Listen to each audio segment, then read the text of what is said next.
Ladies and gentlemen, welcome to another special episode of Street Fighter Struggles.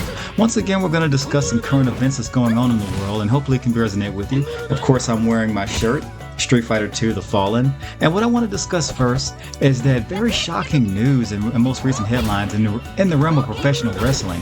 One of my favorite wrestlers growing up by the name of Hulk Hogan, or commonly known as Terry Bollea, or Terry Hulk Hogan, passed away today at the age of 71. He experienced a cardiac arrest event at his home in Clearwater, Florida. EMS promptly arrived to resuscitate him, but unfortunately, they weren't able to revive him, and physicians pronounced him dead at the hospital. This is a very shocking and tragic news. Now, granted, Hulk Hogan was one of the most iconic figures within professional wrestling, and when you think about pro wrestling, I mean, that's who you think about. As a kid, like in the early 90s, Hulkamania, the NWO and the WCW, that was like, he was the number one top dog, overall icon in pro wrestling. So Hulk Hogan, or Terry Bollea, began his wrestling career in the early 70s.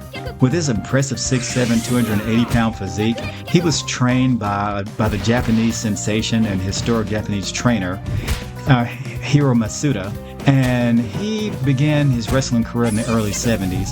And of course, he transitioned into what we know now as the WWF, or the WWE. And when he met Vince McMahon back in 1979, he was also impressed with his amazing physique. And his career really took off after signing a contract under Vince McMahon, and which produced a lot of documentaries, which I really suggest that you watch on Netflix. It's titled called Mr. McMahon, and you'll get a really full in-depth on their relationship and how things progressed. So as we continue to play this game footage, I'm Chun-Li, and of course I'm going against DJ. And this is a spin-off on Street Fighter Turbo, and this is a more artistic version. This is Street Fighter 2 Ultra, which is actually a very good version to play, and it actually has very good artwork. So going back to Terry Hulk Hogan and his unexpected passing at the age of 71, his career during the time of the WWE really took off, and that's when Hulkamania just was like an electrifying force within professional wrestling, not only nationally, but just globally, whether if you were from Japan, China, South America, it didn't matter. Everybody knew who Hulk Hogan was. So during that time, he had epic battles with Andre the Giant in the late 80s, and of course the Ultimate Warrior, and then of course being one of the few to really square up with Yokozuna. And there's so many big time matches that he had during his career. And then in an unexpected move, transitioning to what's known as World Championship Wrestling, where he formed an unlikely bond with Scott Hall, well, the late Scott Hall, and Kevin Nash formed as the NWO. I remember that day clearly at Bash in the Beach in 1996, where he came down the aisle to challenge Scott Hall and Kevin Nash. They had like a script, although scripted, it was a massive takeover of the WCW, only for him to be the third member of the New World Order. And that was just a phenomenon. It's the iconic hero, or what they call the push. You know, he becoming the heel or the bad guy. It was just shocking. And when he dropped that leg on Macho Man Randy Savage at Bash at the Beach, I was just like floored. My 11-year-old self, my jaw just hit the ground that my beloved Hulk Hogan had turned into a bad guy. But it was one of the most electrifying phenomena in pro wrestling, and it just drew people all over. Everybody had the NWO shirts doing the symbol, doing the kiss symbol of the NWO for life. And it was just so polarizing. So Hulk Hogan wrestled for over 30 years within the professional circus, between, the local professional circus in Florida in early his career, to the WWE and to WCW, and his return back to the WWF. Since then, he's appeared in a lot of WrestleMania events, but with his age and, of course, his alleged steroid use, he developed a lot of health problems, and he eventually retired from wrestling, only showing up in just primarily scarce events. Since then, Hulk Hogan has gone on to do acting, movies, and a lot of reality TV shows. And he's had his share of controversies, believe me, especially with substance abuse related to anabolic steroids, which allegedly he may or may not have taken. But if you look at his physique, he's the classic case of someone who might have been experimenting with those type of performance-enhancing drugs. But he has passed away. I don't want to talk about those negative things too much. And of course, his association with the current president of Donald Trump endorsing him in the most recent 2024 election. So transitioning, as we mentioned, Donald Trump and the unexpected passing of Terry Bollea, also known as Hulk Hogan, which is a tragic news for me because it was such a mainstay in my childhood, especially in the realm of professional wrestling. Getting home, watching pro wrestling, Playing Street Fighter, as you see, it just was a pillar of my childhood.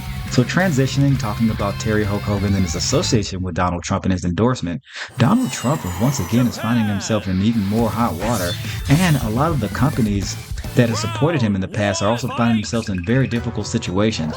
For example, it's been noted that the General Motors Corporation, who is responsible for producing the cars such as Cadillac, Chevrolet, and Buick, they have suffered a $1.1 billion revenue loss based on some of the tariffs that have been enacted by Donald Trump.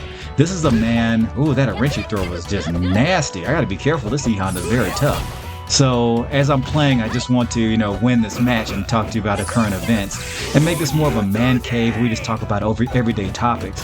But Donald Trump and his tariffs, his controversial, polarizing tariffs, have hurt a lot of American companies, including the General Motors Corporation, which I said earlier is responsible for producing Cadillac, Buick, and the iconic Chevrolet brands based out of the Detroit, Greater Michigan area, which is responsible for a lot of jobs in the Midwest. But these tariffs has cost them a $1.1 billion revenue crash, and their stock market cap is really taking a major hit. And this has been consistent with a lot of major companies that really rely on foreign exports and employing Americans as far as the local and national global economy. So with this being said, it just seems like Donald Trump keeps finding himself in situations where a lot of his actions, his policies, and his words are actually doing more harm than good to the American public. And look, this isn't about politics. This is about everyday events. So if you have your opinions, I want you to tell me those in the comment section below. With that being said, this $1.1 billion loss in revenue and their stock market crash going for General Motors and a handful of other companies.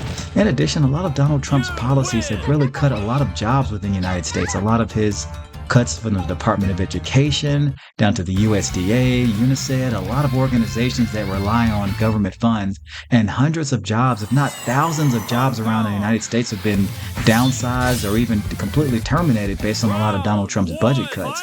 Now, understand that, our country has a big budget, and a lot of that budget causes us to go in debt, and we do have to cut fat in some places. But it just seems really odd that a lot of America, at least slightly over 50% of America, which is arbitrary, but I don't want to get into that, have voted for a president that promised to bring jobs, that promised economic prosperity. But in turn, we're seeing in real time a lot of local jobs. Fei Long just destroyed me with that combo. But we're seeing a lot of jobs in the United States being downsized to no longer be seen again based on a lot of our current president's, policies. So guys, what do you think about that? What's going on in the country with Donald Trump's policies and the Jeffrey Epstein files and his complicity or potential, appearing on these controversial files and his refusal to release them? In addition to a lot of the economic issues that are going on with a lot of local corporations in the United States, and the downsizing of a lot of jobs of hardworking Americans. So what do you think about that in the comment section below? And also, I want to send out my condolences to the Bollea family of Terry Hogan, and the unexpected news of his passing at the age of 71. An icon in professional wrestling and entertainment, and a pillar and mainstay of my childhood. And I'm sure many of you watching that is a big fan of Street Fighter and professional wrestling, and a lot of things that went with the pop culture of the late 80s and the early 90s. So guys, hit the like and subscribe button, and stay tuned for more epic battles of Street Fighter struggles as I try to, close out this very tough Fei Long opponent as I'm playing the CPU of Street Fighter Turbo. Oh yeah, I got him with that lightning kick. So guys, hit the like and subscribe button and stay tuned for more action-packed battles. And thank you for tuning in for another segment of Street Fighter Struggles current events. Until next time.